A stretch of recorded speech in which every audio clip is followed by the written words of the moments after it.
Olá, meu irmão, minha irmã, meu amigo, minha amiga. É muito bom estar aqui com vocês novamente. Muitas vezes distante, muitos quilômetros de distância, mais perto, porque a tecnologia nos permite estarmos juntos nesse momento. E o melhor de tudo, o que nos une, o que nos aproxima é a presença de Deus em nossas vidas nesse momento de adoração e de reflexão sobre a palavra do Senhor. Hoje também é o dia 1º de maio, é um dia que nós comemoramos aí, nós festejamos o dia do trabalho, o dia do trabalhador, daqueles que se esforçam, se dedicam e que trazem o pão de cada dia para suas casas, de sustento para suas famílias. É um dia de lembrarmos de que Deus é o nosso provedor. Deus é aquele que a cada dia nos dá força, nos dá sabedoria, habilidade para que possamos tirar da terra o nosso sustento. E eu queria lembrar também que começamos aqui na Igreja Presbiteriana Independente de Jundiaí o mês da família, o mês onde nós vamos falar, refletir como Deus age na família e a importância da família. E para essa reflexão de hoje, para trazer para vocês uma reflexão sobre família, eu separei o Salmo 128, que ele aborda, ele fala desse assunto.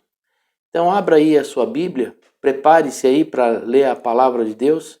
A gente vai colocar também no vídeo o texto, e se você já encontrou na sua Bíblia aí o livro de Salmos, lá no livro de Salmos, o Salmo 128, ele diz assim: Bem-aventurado aquele que teme o Senhor e anda nos seus caminhos. Você comerá do fruto do seu trabalho, será feliz e tudo irá bem com você. Sua esposa no interior de sua casa será como a videira frutífera. Seus filhos serão como rebentos de oliveira ao redor da sua mesa. Eis como serão abençoado o homem que teme o Senhor. Que o Senhor o abençoe desde Sião, para que você veja a prosperidade de Jerusalém durante os dias de sua vida e veja os filhos dos seus filhos. Paz sobre Israel. Vamos orar.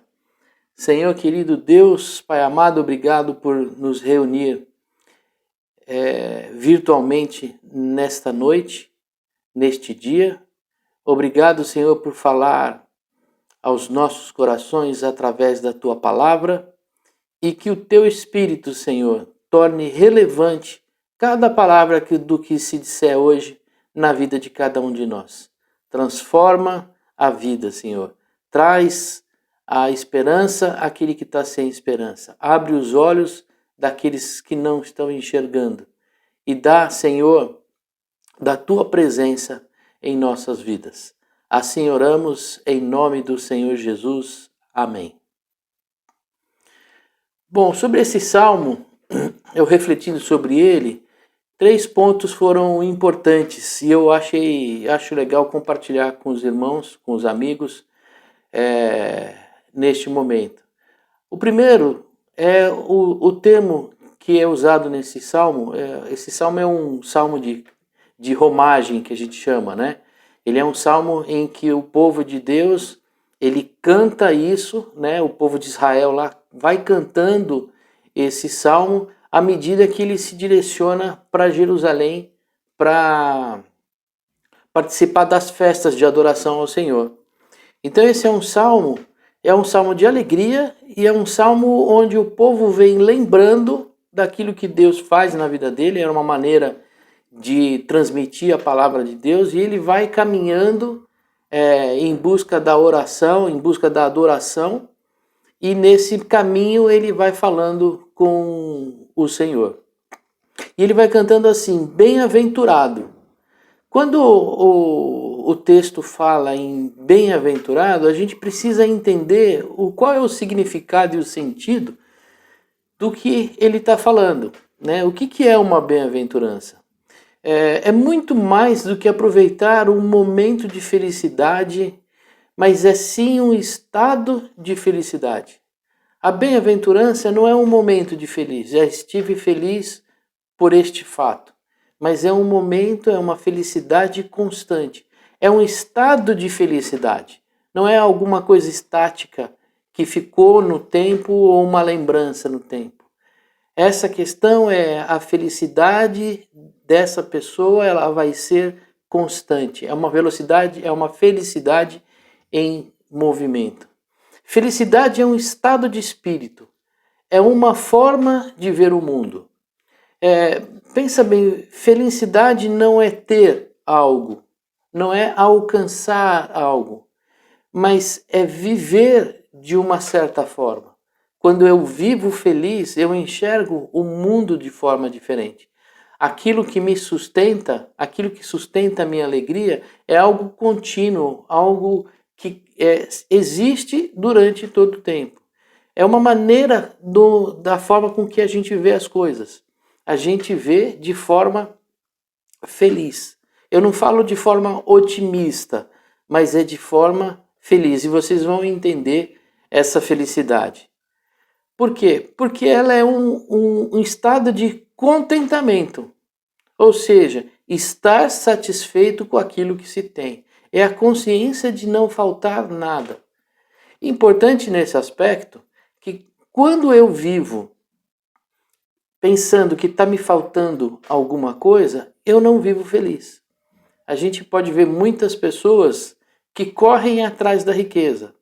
Então elas sobem um degrau e aí elas falam, estou feliz. Por exemplo, eu quero um emprego, aí eu me formo e eu falo, quando eu começar a trabalhar eu vou ser feliz. Aí ele consegue um emprego como estagiário. Aí ele não está feliz como estagiário, ele fala, não, mas eu só vou ficar feliz quando eu for efetivado. Aí trabalha em busca de efetivado. Quando chega a ser efetivado, ele fala, não, mas eu não quero só efetivado, eu quero mais, eu quero ser o gerente. Aí ele trabalha em busca dessa felicidade, e quando vira gerente, aí ele quer ser diretor e assim por diante. É a mesma questão da pessoa que busca uma casa. Então eu quero ter uma casa. Aí ela consegue trabalhar. Agora eu sou feliz. Não, porque essa casa é pequena, eu quero uma casa maior. E aí ele vive reformando, vive comprando casa, e assim em tudo. Na beleza, na saúde, nos relacionamentos. Ele nunca está feliz com os relacionamentos que ele tem. Mas ele sempre quer um relacionamento melhor. E aí ele vai ser feliz quando? E a felicidade não é o quando, aonde chegar, mas é essa sensação de contentamento. Olha, isso é suficiente para mim enquanto existência, enquanto pessoa. Eu me satisfaço com essa quantidade. Aqui nós não estamos falando em dizer que a gente não tem que procurar evoluir, que a gente não tem que procurar crescer profissionalmente, que a gente não tem que procurar o melhor. Não é nesse sentido. A gente tem sim que procurar o melhor, a gente tem que ser um testemunho bom na nossa vida. Nós temos que dar frutos na nossa vida. Mas o sentido que eu quero dizer é que a felicidade não está naquilo que a gente conquista, mas a forma com que a gente vê o mundo. Uma outra questão importante e que fica muito claro o que é felicidade, o que é essa bem-aventurança que a palavra de Deus fala, que o Salmo diz, Jesus resgata esse mesmo sentido no Sermão do Monte, quando ele ensina aqueles que estão ao redor dele a diferença entre a felicidade secular e a felicidade do reino de Deus. Isso é bem interessante porque ele está ensinando para aquelas pessoas que felizes são os que agem como o reino de Deus e não aqueles que se comportam ou buscam aquilo que o mundo dá. Hoje a gente tem uma sociedade contemporânea, ocidental, capitalista, consumista e, no final das contas, individualista e egoísta.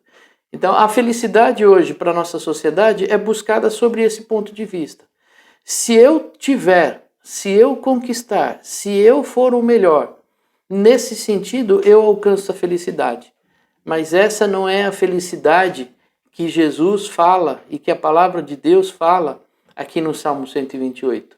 A felicidade aqui que Jesus fala é a felicidade do reino de Deus, a bem-aventurança do reino de Deus, daquele que vive em comunhão com Deus. É esse sentido que eu enxergo quando o salmista fala, né, bem-aventurado aquele que teme ao Senhor. O segundo ponto de reflexão que eu vejo bem aqui é quando a palavra diz tudo te irá bem. Se você ler um pouquinho mais adiante, está escrito assim: você comerá do fruto do seu trabalho, será feliz e tudo bem com você, e tudo irá bem com você. Nesse sentido, como que a gente pode analisar essa questão do tudo irá bem? Talvez a gente possa enxergar isso como uma promessa. Deus prometendo que o bem-aventurado terá sucesso em tudo. Esta não é uma promessa de Deus baseada na visão da prosperidade ocidental consumista que a gente acabou de falar, que a gente acabou de refletir. Mas é diferente. Aqui não existe, não é uma obrigação que Deus se obriga a abençoar você, a te dar prosperidade, a te dar tudo o que você quer. Aqui no sentido de dar o presente, de estar presente como suficiente provedor das nossas vidas. É nesse sentido, quando Jesus fala, quando a palavra de Deus fala, olha, você terá tudo bem e tudo te irá bem, é como se fosse uma resposta da providência de Deus na sua vida. É a resposta do seu relacionamento com Deus.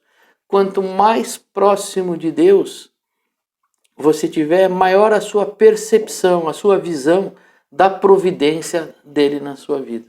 Então não é porque você é bem-aventurado que Deus te dá as coisas.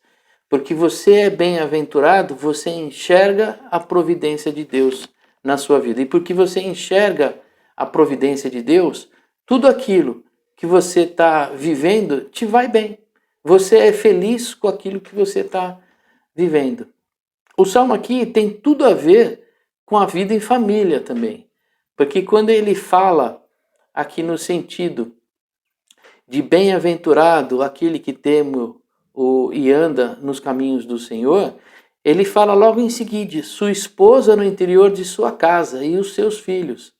Nesse sentido, o Salmo é muito claro em falar que a bem-aventurança, ela vem não só sobre a vida daquele que teme ao Senhor, mas a bem-aventurança vem sobre a vida da família daquele que teme ao Senhor. Um ponto importante é a compreensão de que a família usufrui do fruto do trabalho com alegria. Esse é um ponto importante que o Salmo traz, o povo na época cantava, e a gente pode entender isso para os dias de hoje, é que muitas vezes a gente não tem condição de viver feliz com aquilo que a gente ganha.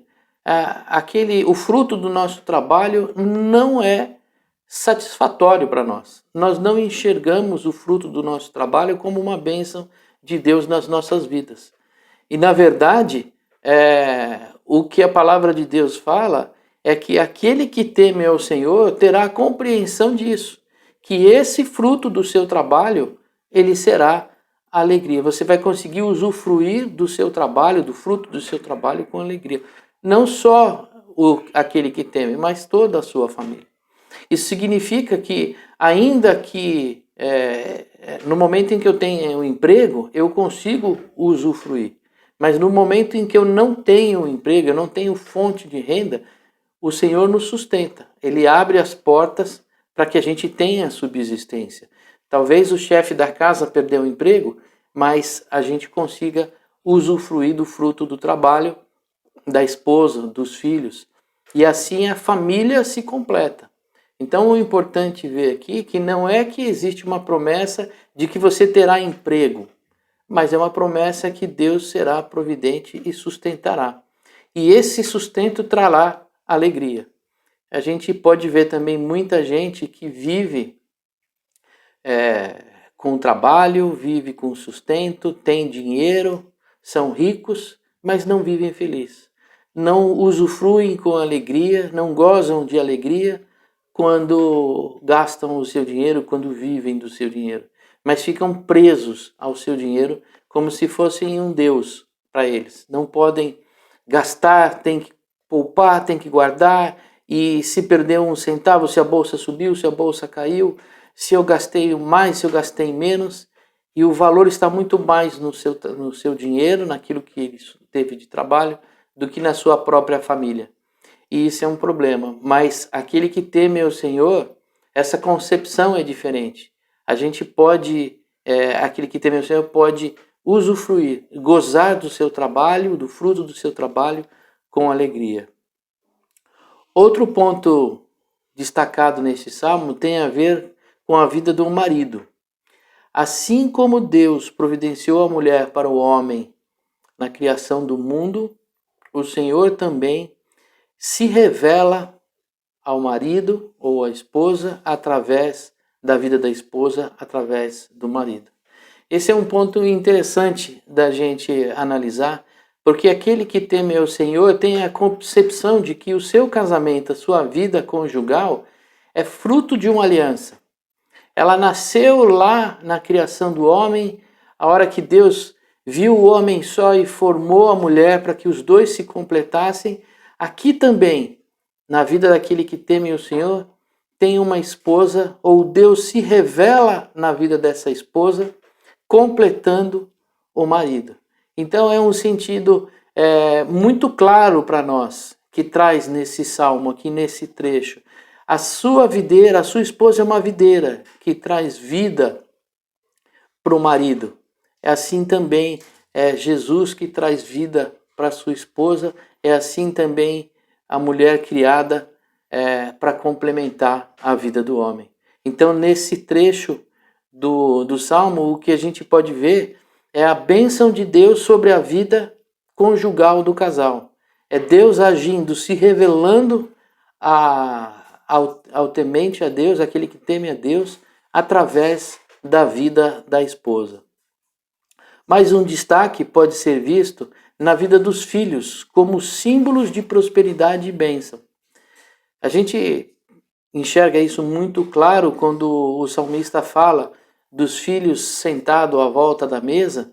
Isso a gente pode olhar sobre dois aspectos importantes. O primeiro é aquele que teme o Senhor tem alegria no seu relacionamento familiar.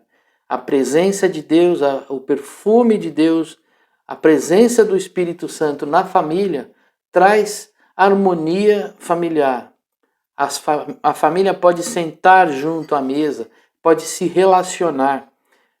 Antigamente era muito importante o sentar-se à mesa, todos juntos. Hoje isso perdeu ainda um pouco de valor, de significado para os nossos dias de hoje. Mas ainda existe aquela questão de sentarmos juntos. A última ceia de Jesus e as ceias que ele tinha eram junto dos apóstolos. E essa comunidade, esse relacionamento, essa interação é reflexo, é imagem e semelhança de Deus. Deus é comunitário, Deus está junto, Deus é relacionamento. E nós, quando vivemos esse relacionamento, estamos juntos, a gente vive a felicidade, a gente goza da alegria de vermos todos juntos. E isso Deus abençoa quando a pessoa é temente a Deus. E de um outro aspecto também sobre os filhos, a gente pode ver a questão da longevidade e do sustento e providência de Deus através da vida dos filhos. Então os filhos não são só a nossa alegria de estarmos juntos, mas os filhos também são aqueles que nos sustentarão nos dias da nossa velhice. Apesar de, nos dias de hoje, a gente ter previdência privada, previdência social, muitas vezes, ou a maioria das vezes, esses recursos são escassos, não são suficientes. E os filhos vêm justamente nesse momento de cuidado. É um cuidado que não está só no financeiro, mas está no cuidado emocional, está no cuidado pessoal, de tratamento. E isso é manifestação de Deus na vida daquele que teme o Senhor. Quantos pais, quantos idosos são abandonados pelos filhos, porque esses filhos não enxergam no pai a presença de Deus, não enxergam o valor que o pai tem.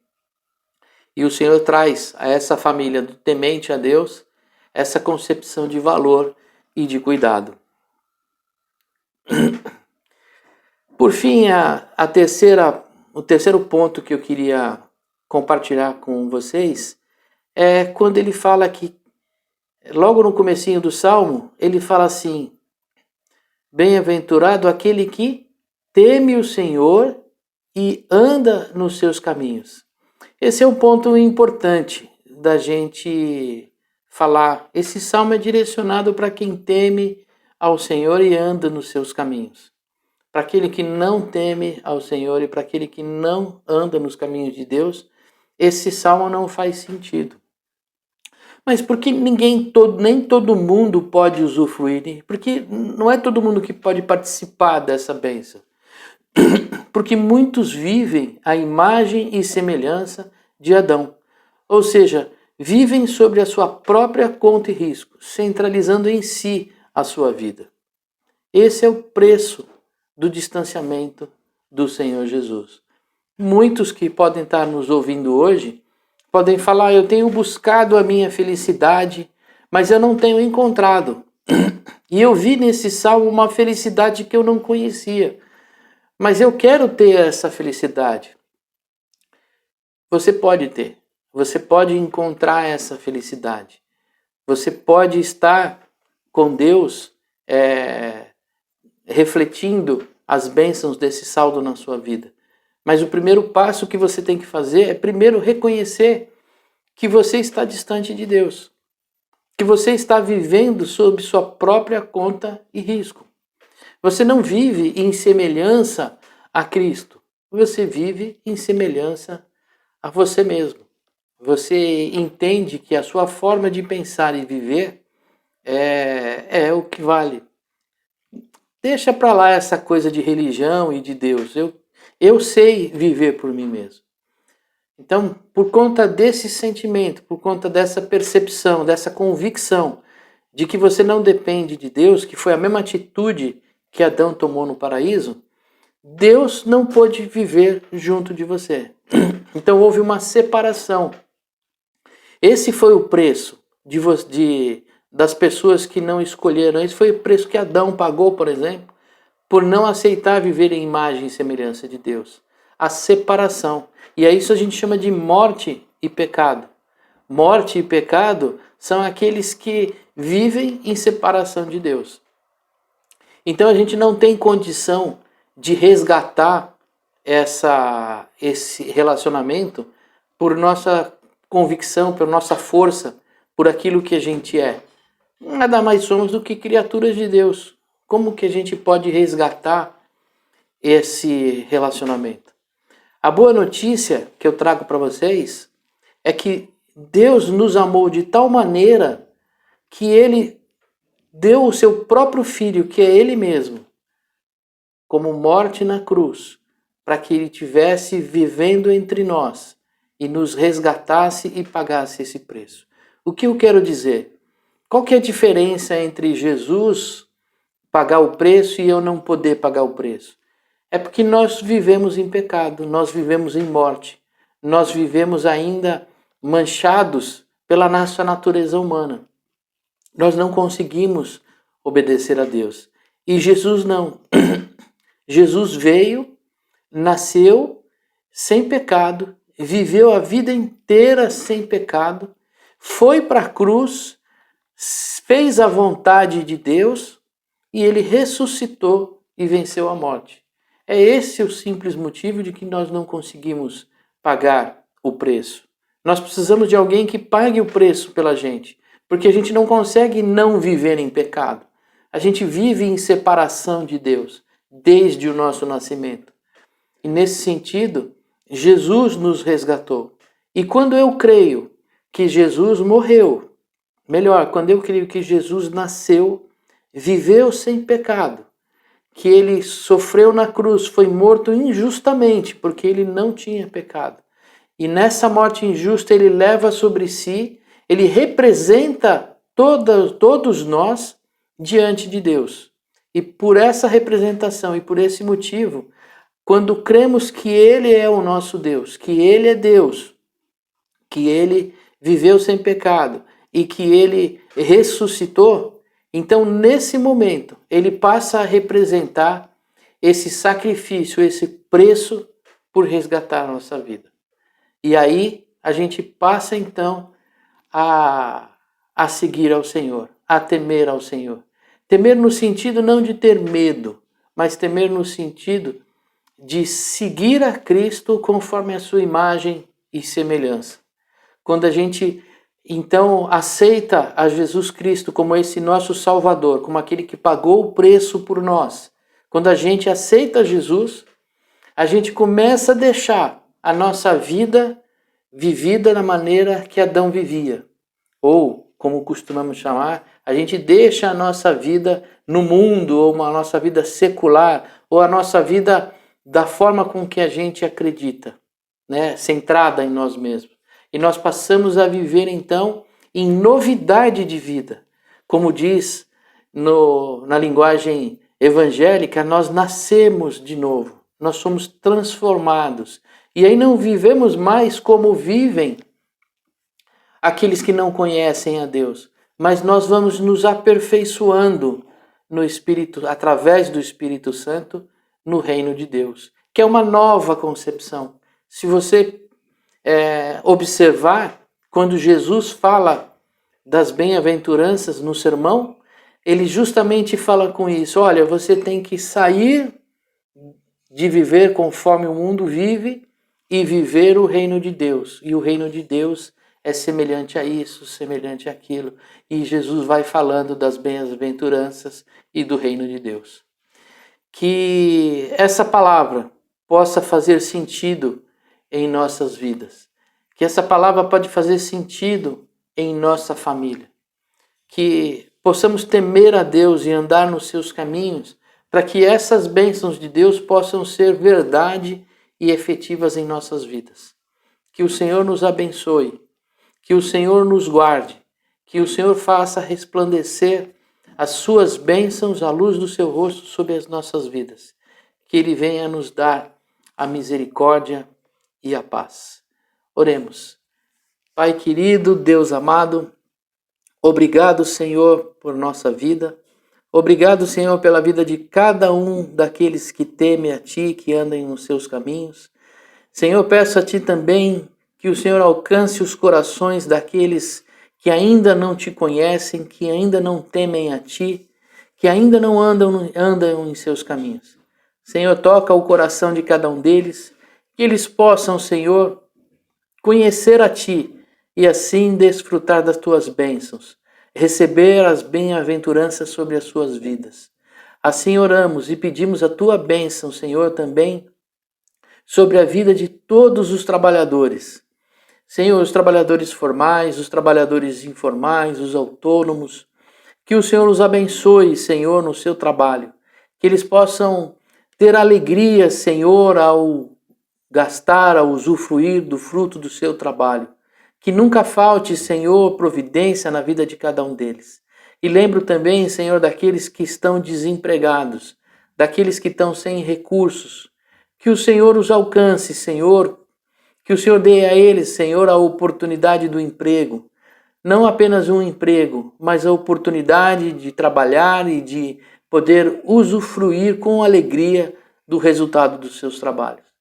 Peço ainda, Senhor, que o Senhor venha abençoar e o Senhor venha trazer a cura, Senhor, a Tua bênção sobre aqueles que foram alcançados pelo coronavírus.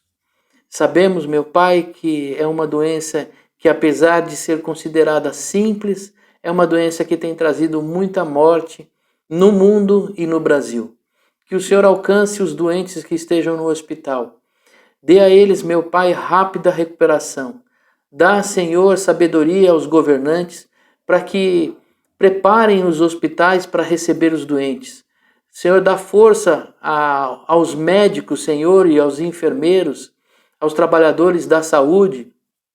Vigores, Senhor, tanto físico quanto mental, para que possam cuidar de cada um dos doentes que se acheguem ao hospital necessitando de ajuda.